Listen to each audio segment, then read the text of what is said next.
வணக்கம் கட்டுதா, நீங்க எப்படி இருக்கீங்க? நான் ரொம்ப நல்லா இருக்கேன்.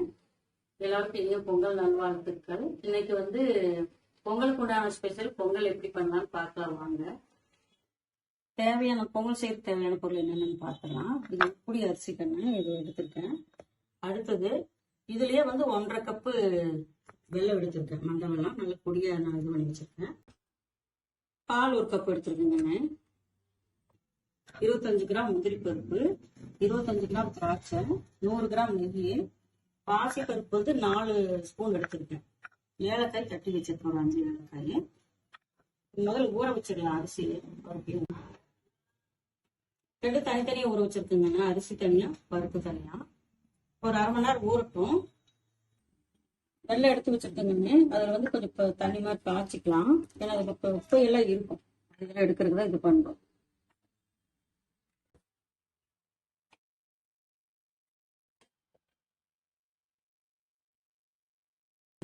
கட்டியெல்லாம் வாங்கிக்கிறேங்க. இப்ப வடிகட்டிடலாம்.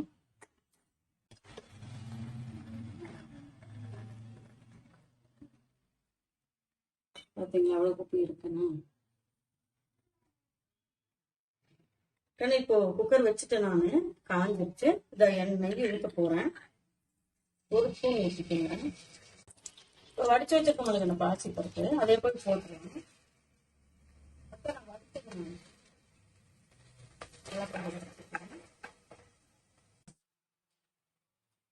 அரிசி போட்டுடலாம்.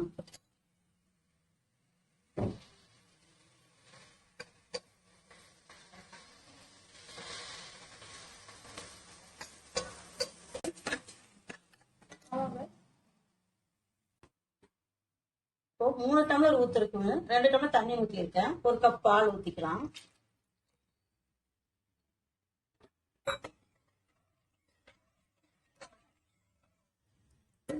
சக்கரை பொங்கலுக்கு 2 உப்பு போடணுங்க. அப்பதான் அந்த இனிப்பை தூக்கி கொடுக்கும். 2 உப்பு போட்டுக்கலாம். பொறுத்துக்கும் கொஞ்சம் ரொம்ப இல்ல. குக்கர் மூடி போட்டுக்கோங்க.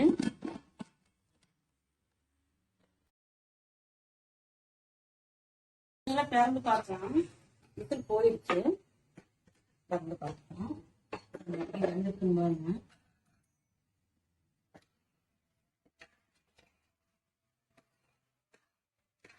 தண்ணி காய்ச்சி வச்சிருக்கோம்ல, அது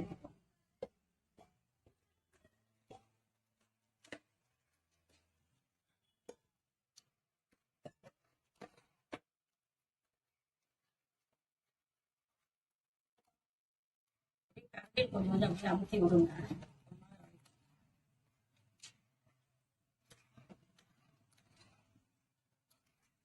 நெய் ஊத்திக்கலாம். கொஞ்சம் வறுவடிச்சேன்.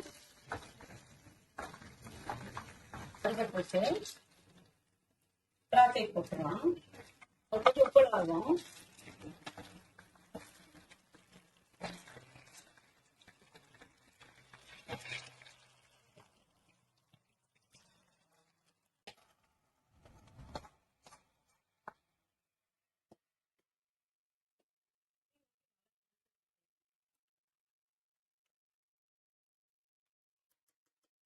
ஏலக்காய் தட்டி வச்சிருக்கோம்.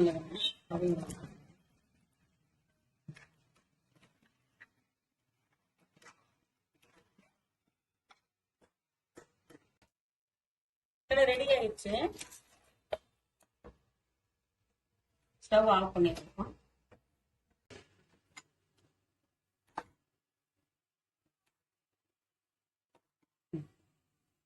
இந்த பொங்கல் சுவையோட உங்க வாழ்க்கையும் சுவைக்கட்டும். இனிய பொங்கல் நல்வாழ்த்துக்கள். அடுத்த வீடியோ பார்க்கலாம். பாய்.